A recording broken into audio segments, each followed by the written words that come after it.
कुछ समय पहले 100 साल की उम्र पूरी करके वो हम सबको छोड़ के चली गई।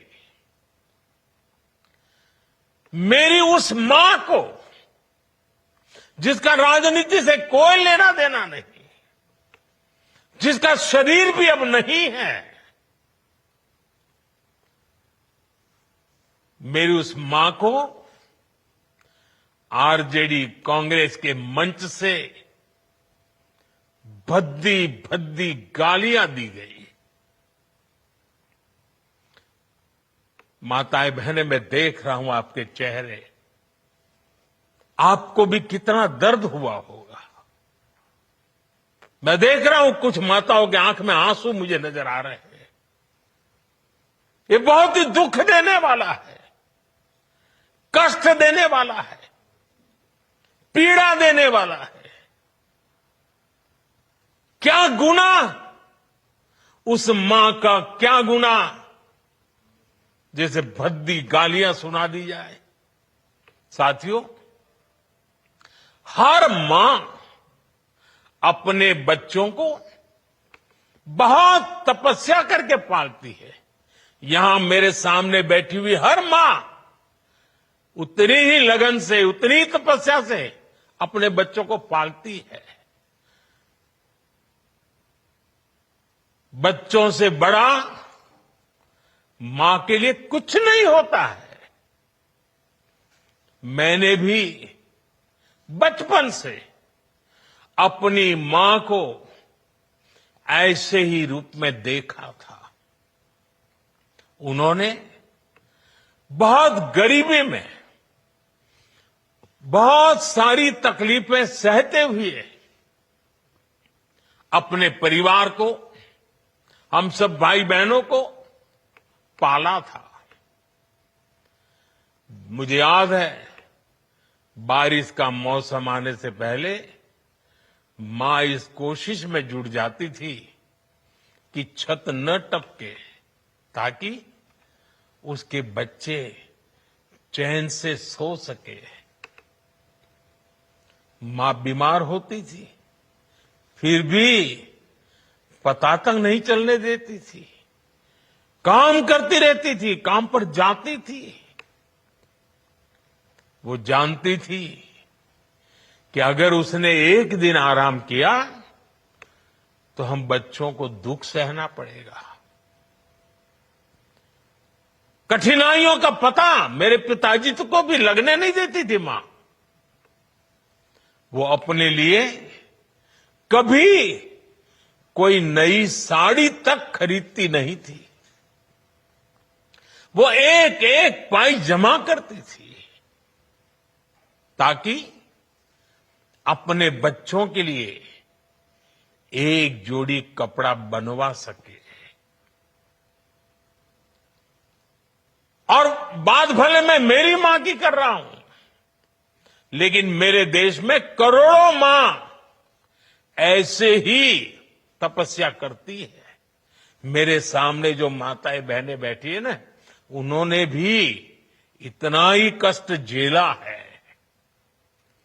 एक गरीब मां जीवन भर ऐसे ही तप कर अपने बच्चों को शिक्षा दीक्षा देती है, ऊंचे संस्कार देती है।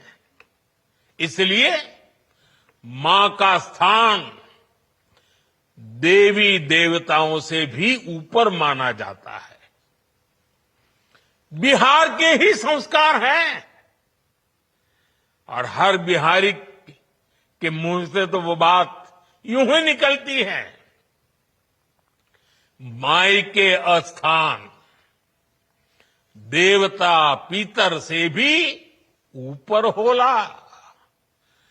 काहे की आपन बाल बच्चा खातिर ऊ कौनो देवी नियर परछाई बनके पोस पाल के बड़े करेली, खुद ही दुख सह के दिखावेली संसार। माई के बिना तो कवनो जिंदगी भी ना पनप सकेला। यही से त बारी माई महान। इसलिए साथियों, कांग्रेस आरजेडी के मंच से गाली, भद्दी गाली केवल मेरी मां को नहीं दी गई है। ये भद्दी भद्दी गाली करोड़ों माताओं बहनों को दी गई है। साथियों, एक गरीब मां की तपस्या, उसके बेटे की पीड़ा, ये शाही खानदानों में पैदा हुए युवराज नहीं समझ सकते। ये नामदार लोग तो सोने चांदी का चम्मच लेकर पैदा हुए हैं।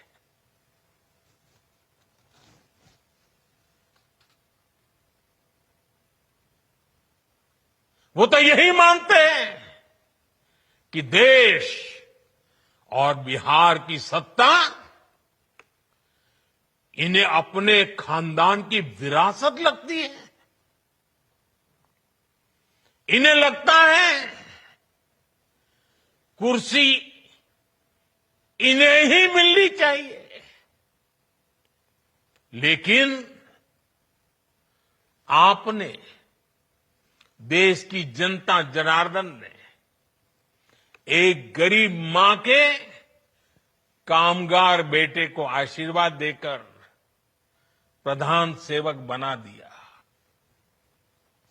ये बात नामदारों को पच नहीं रही है। कोई पिछड़ा,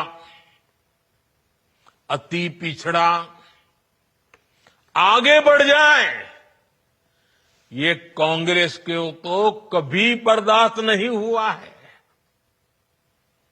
इनको लगता है नामदारों का तो अधिकार है कामदारों को गालियां देना। इसलिए आए दिन ये गालियों की झड़ी लगा देते हैं। माताएं बहनें, आप भी सुना होगा, आपके भी कान पे पड़ा होगा कि मुझे भी इन्होंने कैसी कैसी गालियां नहीं दी। ये लिस्ट बहुत बड़ी लंबी है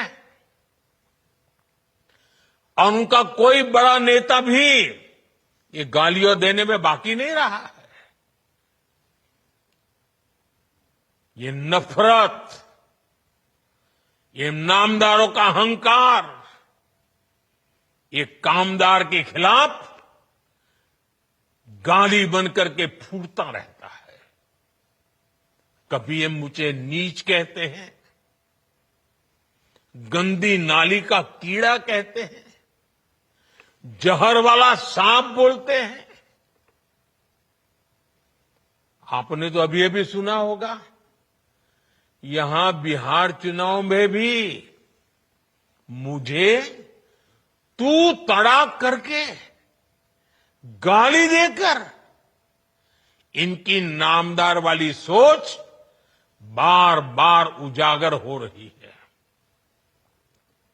और इसी सोच की वजह से ये लोग अब मेरी स्वर्गीय मां को, जिसका शरीर नहीं रहा है, जिसका राजनीति से कोई लेना देना नहीं है,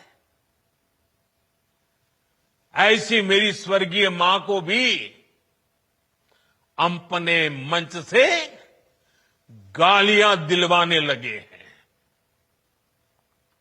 साथियों, मां को गाली देने वाली सोच, बहन को गाली देने वाली सोच महिलाओं को कमजोर समझती है। ये मानसिकता महिलाओं को शोषण और अत्याचार की वस्तु मानती है। इसलिए जब जब महिला विरोधी मानसिकता को सत्ता मिली है, सबसे ज्यादा तकलीफें माताओं, बहनों को, बेटियों को, महिलाओं को ही झेलनी पड़ी है। और ये बात बिहार की मेरी माताओं, बहनों से ज्यादा कौन समझेगा। आरजेडी के दौर में जब बिहार में अपराध और अपराधी बेलगाम थे, जब हत्या, फिरौती और बलात्कार सामान्य बात थी, आरजेडी सरकार हत्यारों और बलात्कारियों को संरक्षण देती थी। आरजेडी के उस राज की सबसे ज्यादा चोट किसे उठानी पड़ती थी? बिहार की मेरी माताओं को, बिहार की मेरी बेटियों को, बिहार की मेरी बहनों को, हमारी बिहार की महिलाओं को उठानी पड़ती थी। महिलाएं घर से बाहर निकलने में सुरक्षित नहीं थी। उनके पति, उनके बेटे शाम तक जिंदा घर लौटेंगे, इसका कोई ठिकाना नहीं होता था। कब उनका परिवार उजड़ जाएगा, कब फिरौती के लिए उन्हें अपने जेवर बेचने पड़ जाएंगे, कब कोई माफिया उन्हें घर से उठवा लेगा, कब उनका सुहाग उजड़ जाएगा। हर महिला इसी खौफ में जीती थी। बिहार लंबी लड़ाई लड़कर उस अंधेरे से बाहर निकला है। आरजेडी को हटाने और बार बार हराने में बिहार की आप सभी महिलाओं की बहुत बड़ी भूमिका रही है। इसलिए आरजेडी हो या कांग्रेस, ये लोग आज सबसे ज्यादा आप सभी महिलाओं के प्रति भी बौखलाए हुए हैं। बिहार की हर महिला को इनकी मंशा समझनी चाहिए। ये लोग आपसे बदला लेना चाहते हैं। ये मौके की तलाश में हैं ताकि आपको सजा दे सके। साथियों, आरजेडी जैसे दल कभी महिलाओं को आगे नहीं बढ़ने देना चाहते और इसलिए ही ये महिला आरक्षण तक का पुरजोर विरोध करते रहे हैं। और जब एक महिला, एक गरीब घर की महिला आगे बढ़ जाती है, तब भी इनकी बौखलाहट दिखती है। इसलिए ही कांग्रेस गरीब घर की आदिवासी बेटी, देश की राष्ट्रपति द्रौपदी मुर्मू जी का लगातार अपमान करती है। साथियों, महिलाओं के प्रति घृणा और नफरत की इस राजनीति पर लगाम जरूरी है। देशवासियों को सोचने की जरूरत है। कैसी भाषा बोली जा रही है। माताओं बहनों, आज से 20 दिन बाद नवरात्रि शुरू हो रही है और 50 दिन बाद छठी मैया की पूजा होगी। छठ का पर्व मनाया जाएगा।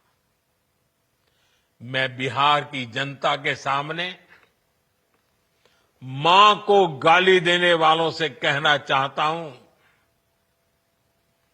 मोदी तो तुम्हें एक बार माफ कर भी देगा, लेकिन भारत की धरती ने मां का अपमान कभी बर्दाश्त नहीं किया है।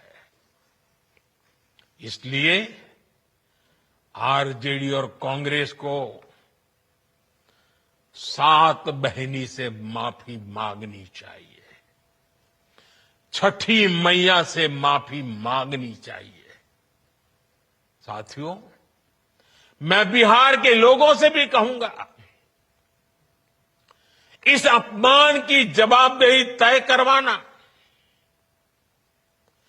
बिहार के हर बेटे की भी जिम्मेदारी है। आरजेडी कांग्रेस के नेता जहां भी जाएं, जिस गली, जिस शहर में जाएं, उन्हें चारों तरफ से एक आवाज सुनाई देनी चाहिए। हर मां बहन को मैदान में उतर करके उनसे जवाब मांगना चाहिए।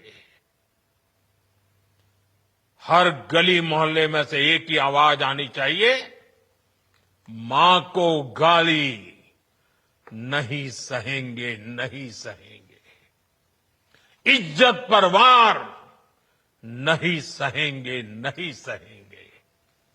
आरजेडी का अत्याचार नहीं सहेंगे, नहीं सहेंगे।